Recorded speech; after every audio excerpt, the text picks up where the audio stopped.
അയ്യോ ഞാനിത് എങ്ങനെ എന്ത് സംഭവം? ഞാൻ കണ്ണ് തുറന്നു നോക്കിയപ്പോഴത്തേക്ക് എന്ത് സംഭവം എന്താണ്? ഒരു വിവാദമുണ്ട്. എന്താണ് വിവാദമേ നീ കൈതരാമെന്നാണ്? എനിക്ക് നേരെ ഇറുക്കി പിടിച്ചോ. ഓക്കെ. സീരിയലിനെ പറ്റി ഇപ്പൊ ഒരു ചർച്ച നടപ്പുണ്ട്. 13 വയസ്സ് തുടങ്ങി 19 വയസ്സ് വരെ കുട്ടികളെ പരാതിപ്പെട്ട ഒരു ഹേമ കമ്മിറ്റി റിപ്പോർട്ടില്. അയ്യോ മോനെ, ഞാൻ അറിഞ്ഞില്ല. ഞാൻ അറിയാത്ത കാര്യങ്ങൾ എന്നോട് ചോദിച്ച് എന്നെ കുഴപ്പിക്കരുത്.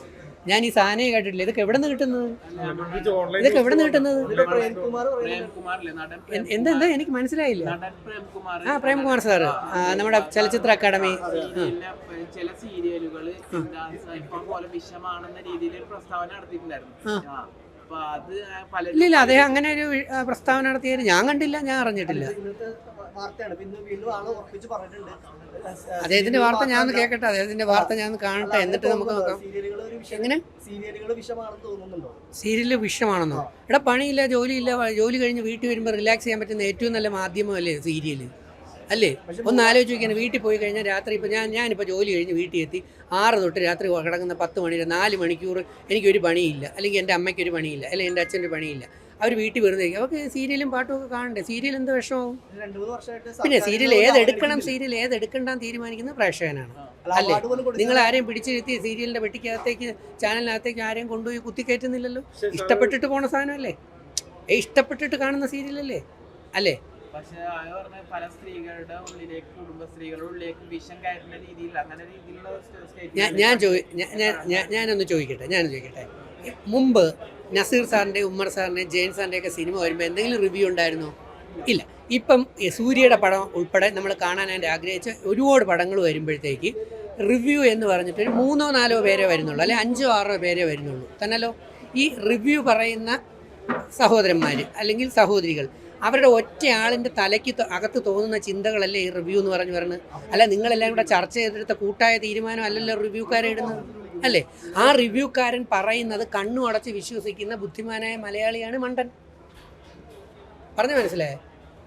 റിവ്യൂക്കാരൻ പറയുമ്പോൾ ഒരാളിൻ്റെ തല വായിക്കകത്ത് അയാളുടെ ബുദ്ധിക്കകത്ത് കൊണ്ടുവന്ന് നമ്മൾ മലയാളി അല്ലെങ്കിൽ പ്രേക്ഷകൻ തല കൊണ്ടുവന്ന് അകത്ത് കയറ്റി വെച്ച് കൊടുക്കുകയാണ്.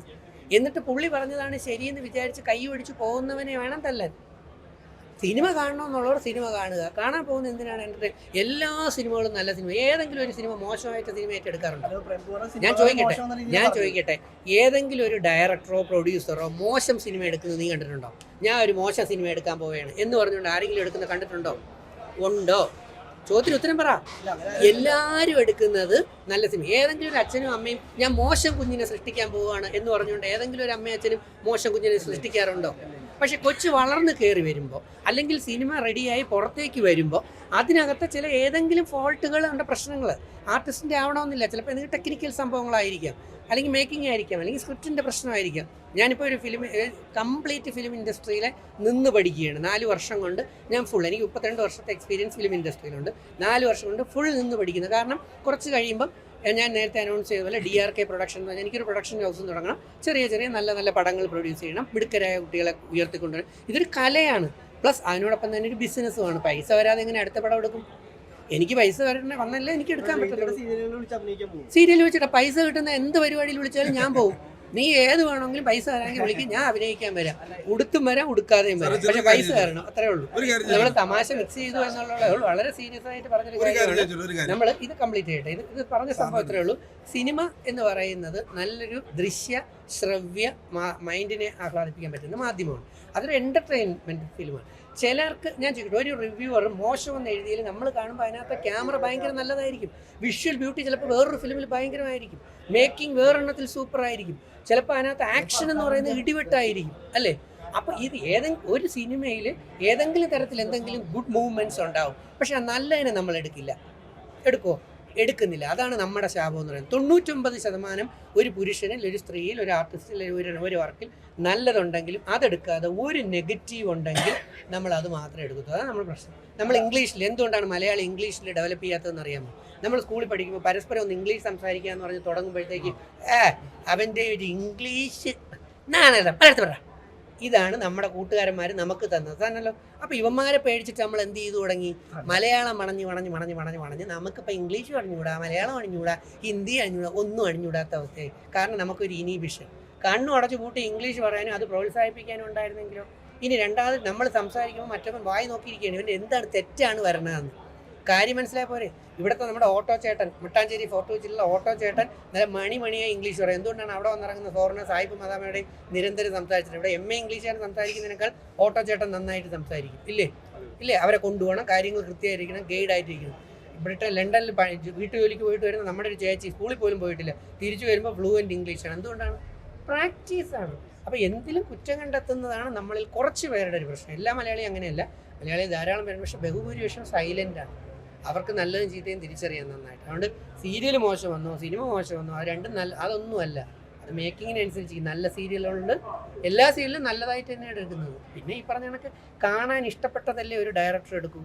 അമ്മായിയമ്മ നാത്തൂൻ പോരടിയാണ് കാണാൻ നമുക്ക് ഇഷ്ടം അല്ല. ഞാൻ ചോദിക്കട്ടെ, ബിഗ് ബോസ് എടുക്കാം. നമ്മൾ ആ ബിഗ് ബോസിനകത്ത് എല്ലാവരും കെട്ടിപ്പിടിച്ച് ഉമ്മയും വെച്ച് എല്ലാവരും ഭയങ്കര സന്തോഷത്തോടെ എല്ലാവരും ഉണ്ട് ഉറങ്ങി പാട്ടൊക്കെ പാടി ഡാൻസ് ഒക്കെ കളിച്ച് നമ്മൾ പോവുകയാണെങ്കിൽ നിങ്ങൾ എത്ര കാണും? ബോറടിക്കും. അപ്പൊ സ്വാഭാവികമായിട്ടും നമ്മൾ എന്ത് ആഗ്രഹിക്കും? അവിടെ കുറേ അടി പ്രതീക്ഷിക്കും, കുറേ പ്രണയങ്ങൾ പ്രതീക്ഷിക്കും, ബാക്കി കുറേ ഗെയിമുകൾ ഒരുപാട് തരങ്ങൾ സംഗതികൾ അതിനകത്ത് പ്രതീക്ഷിക്കും. നിങ്ങളുടെ പ്രതീക്ഷയെ ഉൾക്കൊണ്ടുകൊണ്ട് അതിനകത്ത് വരുന്ന സിറ്റുവേഷൻ അനുസരിച്ച് പ്രവർത്തിക്കുക എന്നുള്ളതാണ്. ഇനി ബിഗ് ബോസ് പോകണമെന്ന് ഓർക്കുമ്പോൾ നീ പോകണമെങ്കിലും ഒക്കെ ഉള്ള ഉപദേശം ഇതാണ്. എവിടെ പോയാലും മനസ്സിലായേ? പക്ഷെ അവിടെ പോയി മിഴുങ്ങസിയാന്ന് ഇരിക്കാനാണെങ്കിൽ പോവല്ലേ, അവിടെ പോയി അടിച്ച് തകർക്കാൻ. അപ്പൊ നീ അഭിനയിക്കും. അലമ്പാണ് ആവശ്യം എവിടെ? Bigg Boss. അയ്യോ അങ്ങനെയൊന്നുമില്ല, വളരെ നല്ല സാധനം. പ്രേംകുമാറിനെ പോലത്തെ ഒരു മഹാനായ നടനൊക്കെ ഇവിടെ പ്രേംകുമാർ സാർ എന്ന് പറയുന്ന ഒരു മണ്ടനോ മോശപ്പെട്ട ആളോ അല്ല. അദ്ദേഹത്തിന് ഒരുപാട് കാര്യങ്ങൾ അറിയാം, ഒരുപാട് കാര്യങ്ങൾ കണ്ടു അറിഞ്ഞു, സമൂഹത്തിൽ നിന്ന് കിട്ടിയ സംഗതി അദ്ദേഹത്തിന് എന്തോ ഒരു സിറ്റുവേഷൻ അനുസരിച്ച് അദ്ദേഹം പറഞ്ഞു എന്നുള്ളതേ ഉള്ളൂ. അദ്ദേഹം പറഞ്ഞതിൽ തെറ്റുണ്ടോ ഇല്ലയോ നമ്മൾ കൂടുതൽ വിശകലനം നടത്തേണ്ടിയിരിക്കുന്നു. ഈ സ്റ്റേറ്റ്മെന്റ് അദ്ദേഹം പറഞ്ഞതിന്റെ കാരണം എനിക്കിപ്പോൾ ജഡ്ജ് ചെയ്യാൻ പറ്റണമെങ്കിൽ ഞാൻ അത് പഠിക്കണം. ഞാൻ പഠിക്കാതെ ഒന്നും ഞാൻ പറയത്തില്ല. ഇത്രയും നേരം ഞാൻ പറഞ്ഞേക്കാൻ നിങ്ങൾക്ക് ശരിയായിട്ടില്ല തോന്നി, ഞാനതൊന്നും പഠിച്ചാലേ ഞാൻ പറയത്തുള്ളൂ. അല്ല എന്തെങ്കിലും വിഡ്ഢിത്തരം പറയുന്ന ആളല്ല ഞാൻ, അതിങ്ങനെ ഞാൻ പറയത്തില്ല. കാരണം എനിക്കറിയാം എന്നെ സ്നേഹിക്കുന്ന നിങ്ങളും കുറേ ജനങ്ങളും ഉണ്ട്. അപ്പം ഞാൻ പൊട്ടത്തരം പറഞ്ഞു കഴിഞ്ഞാൽ നാണക്കേടല്ലേ.